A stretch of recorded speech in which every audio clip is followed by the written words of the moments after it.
Hello everyone, this is Pooja Sanojiya. I hope you all are doing great. आज के इस video में मैं आपको बताऊंगी कि आप विदाउट एनी कोचिंग यूपीएससी की प्रिपरेशन कैसे कर सकते हो। But before that, live session का बहुत सारे लोग पूछ रहे थे, तो कल मैं एक लाइव सेशन लेके आ रही हूँ 4 PM को। तो दोपहर को आप रेडी रहना विथ योर डाउट्स। और लास्ट वीक मैंने किया था, बट नेटवर्क इशू था और बहुत सारे लोग ज्वाइन भी नहीं कर पाए थे क्योंकि पता नहीं था उनको। मैंने पोस्ट डाला था पहले, but whatever the reason, अभी कल हो रहा है, मैं पहले से बता दे रही हूँ। तो आप सब लोग आ जाना। और मेरी यूपीएससी के अलग से एक चैनल है अनरावलिंग यूपीएससी के नाम से। तो अगर आपको स्पेसिफिक यूपीएससी रिलेटेड कंटेंट चाहिए और तो आप उसको भी सब्सक्राइब करना मत भूलना। और मेरा यूपीएससी का मेंटरशिप प्रोग्राम भी चल रहा है, तो उसका पार्ट बनने के लिए मुझे ईमेल पे कांटेक्ट कीजिए जो आपको डिस्क्रिप्शन में मिल जाएगा। And don't forget to like, share and subscribe to my channel. Let's get started now. So first thing जो आपको करनी है वो है, आपको यूपीएससी का जो सिलेबस है वो आप देखोगे, उसमें आपको टॉपिक्स दिए होंगे। तो आप टॉपिक वाइज अपने नोट्स बनाइए, या तो आपने जो स्टैंडर्ड बुक ली है उसी में से आप पढ़ के, फिर आपको जो एक्स्ट्रा कहीं पे नॉलेज मिलता है, न्यूज़पेपर पढ़ा उसमें कुछ मिला, या तो फिर आपने यूट्यूब के कोई वीडियोस देखे उसमें भी आपको कुछ मिलता है, तो आप वो अपने वो स्टैंडर्ड बुक में साइड में थोड़ा सा लिख सकते हो। और अगर आपको स्क्रैच से अपने नोट्स बनाने हैं तो वो भी करो, बट ध्यान रखो कि पूरी जो स्टैंडर्ड बुक में सब कुछ लिखा हुआ है वही आप अपनी नोट्स में पूरा पूरा लिख दे रहे हो, तो उसका कोई मीनिंग नहीं है, सिर्फ आप कॉपी पेस्ट कर रहे हो। तो इतना ही लिखो जितना आप एग्जाम में कैरी फॉरवर्ड कर पाओ।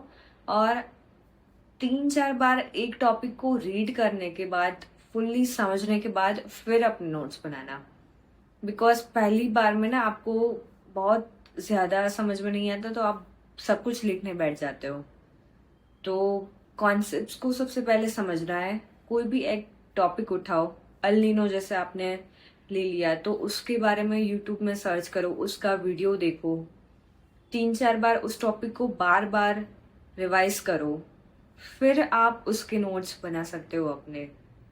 तो इस तरह से आपको अपने नोट्स बनाने हैं, या तो स्टैंडर्ड बुक में या तो आपकी अलग से नोट्स बनेगी। ऑलराइट, अब आपने जो भी पढ़ा है आपको उसको रियल लाइफ इवेंट्स के साथ लिंक करना है। बिकॉज जब भी आप कुछ पढ़ा हुआ आपके कुछ रियल लाइफ इंसिडेंट्स के साथ लिंक करते हो, तब आपको वो टॉपिक ज्यादा अच्छे से याद रहता है। तो जैसे आपने फॉर एग्जाम्पल क्लाउड्स के टाइप्स पढ़े हैं, तो आप कभी भी जब बाहर निकलते हो या तो फिर अपने टेरेस पे बैठे हो कुछ भी, तो आप स्काई को ऑब्जर्व करो, देखो उसमें कि सर्रस क्लाउड्स ऐसे हैं, क्यूमुलोनिम्बस क्लाउड ऐसे है, मैंने ये पढ़ा था, तो ये रियल में उसको मैच करते रहना है। ऑलराइट, तभी आपको और ज्यादा समझ में आएगा और बहुत लॉन्ग टर्म तक आप चीजें याद कर पाओगे। अब आपने देखा कि आपको रियल लाइफ इंसिडेंट्स के साथ कैसे लिंक करना है जो भी आप पढ़ रहे हो। नाउ आपको जो सारे सब्जेक्ट्स है उसको भी लिंक करते चलना है। फॉर एग्जाम्पल, अगर आपने हिस्ट्री पढ़ा है, आप मॉडर्न हिस्ट्री जब पढ़ते हो तब चैप्टर नंबर 9 में general survey of socio cultural reform movements है। उसमें जब राजा राम मोहन रॉय की स्टोरी बताते हैं, उसमें लिखा हुआ है कि he demanded a separation of the executive from the judiciary. तो मैंने यहाँ पे लिख दिया है आर्टिकल 50। तो इस तरह से आपको खुद का ही नॉलेज चेक करते रहना है। बिकॉज जो आपने प्रीवियसली सब्जेक्ट पढ़ा है, तो आप उसको बार बार कैसे रिवाइज करोगे, इस तरह से ही आपको सब कुछ लिंक करते जाना है।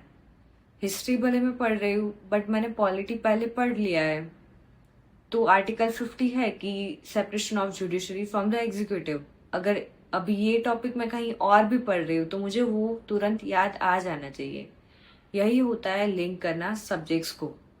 ऑलराइट, ये मैं क्यों बता रही हूँ आपको, बिकॉज आपको खुद का ही नॉलेज टेस्ट करना है। इस तरह से आप देख सकते हो कि आपने जो भी पढ़ा है वो आपको कितना याद है।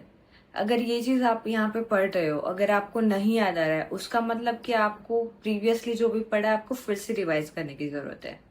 अगर आ रहा है दैट मीन्स कि आपको सब्जेक्ट ठीक से अभी समझ में आने लगा है। और आप जब लिंक करने लगते हो ना सब टॉपिक्स को, तो मेंस के भी आंसर्स आप बहुत अच्छे से लिख सकते हो। तो यही होता है सब्जेक्ट्स को लिंक करना और खुद के ही नॉलेज को टेस्ट करना। अभी जो लास्ट स्टेप मैं बताऊंगी वो बहुत ज़्यादा इम्पोर्टेंट है। आपको PYQ सॉल्व करना है। कैसे करना है? आप यूपीएस की वेबसाइट से पेपर डाउनलोड करें पहले तो। फिर आपको एक क्वेश्चन जब देखा तो आपको समझना है उसको ध्यान से, फिर उसके ऑप्शंस को सारे ध्यान से देखना है। और सब ऑप्शंस के आपको कुछ कुछ नोट्स आपके पास होने चाहिए। जो भी पूछा है उसके बारे में आपको कुछ तो नॉलेज होना चाहिए, बिकॉज बहुत बार वो लोग रिपीटेडली क्वेश्चंस पूछ देते हैं। तो जो भी PYQs है उससे आपको हिंट मिल जाती है बहुत अच्छे से। तो ये आपको करना है। और या तो आप जो आपने पेपर डाउनलोड किया है उसमें साइड में ही लिख सकते हो, या तो फिर आप अपना खुद से नोट बनाओ और उसमें ये सब लिखते जाओ। और अगर आपको PYQs की बुक भी है आपके पास तो वो भी कर सकते हो, बट ये थोड़ा सा बेटर आइडिया है जिससे आप और डिटेल में एक जगह पे ठीक से नॉलेज रख सकते हो। और अगर आपको ये सब टायरिंग लगता है ना, तो मेंटरशिप मैं इसीलिए प्रोवाइड कर रही हूँ कि ये सब में आपका टाइम बच जाए और आप ध्यान से सिर्फ रिवाइज करने में और पढ़ने में ध्यान दो। तो ये सब भी मिलेगा आपको। तो अगर आपको मेंटरशिप चाहिए तो उसके लिए भी आप मुझे कांटेक्ट कर सकते हो। तो आज के लिए इतना ही। I will see you soon. कल लाइव सेशन है जैसे मैंने बताया, तो आना मत भूलना। और enjoy learning and stay blessed. I will see you soon. Till then, bye bye. Take care.